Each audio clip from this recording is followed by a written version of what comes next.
Сәлем достар, сіздермен 5 минутта дәл осындай тіске басар дайындайтын боламыз. Міндетті түрде видеоны соңына дейін қараңыздар. Менің каналыма тіркелмеген болсаңыз, подписаться демешесін басып, тіркеліп алыңыз.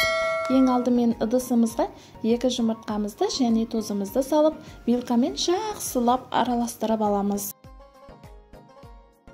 Ал енді дайындап алған құймағымызды алып қоямыз.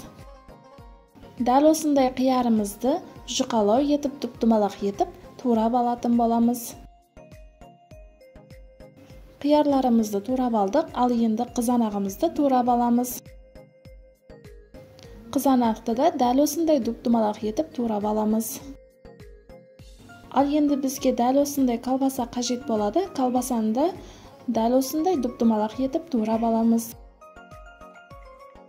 Барлығын дайындап алдық. Енді газға табамызды қойып, жақсылап майлап жібереміз. Табамыз қызығаннан кейін құймақтарымызды құямыз. Қызып тұрған табамызға құймақтарымызды құйғаннан кейін тез-тез дәл осындай тостер нандарымызды екі жағын жақсылап құймағымызға аунатып алатын боламыз.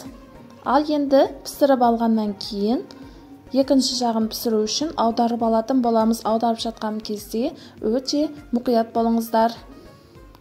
Аударып алғаннан кейін 1 минутте пісіріп алып, дәл осылай екі жағын қайтарып аламыз және жаңағы турап алған қиярларымызды дәл осындай қойып аламыз. Бетіне қызанақтарымызды және колбасаларымызды қоямыз. Және бізге дәл осындай сиыр қажет болады. Сиырымызды қойып, тостер нандарымызды бір-біріне бүктейтін боламыз. Бүктеп алғаннан кейін, егерде сіздердің табаңыздың қапқағы болса, кішкене пісіріп алсаңыздар болады. Сол кезде сиырлары еріп шығатын болады. Менде қапқағы жоқ болғаннан кейін екі жағын қызартырып алдым. Сонымен біздің тіске басарымыз дайын болды. Мен сіздерге іштерін бөліп көрсететін боламын. Дәл осындай өте аппетитный болып шығады. Міндетті түрде сіздер де жасап көріңіздер.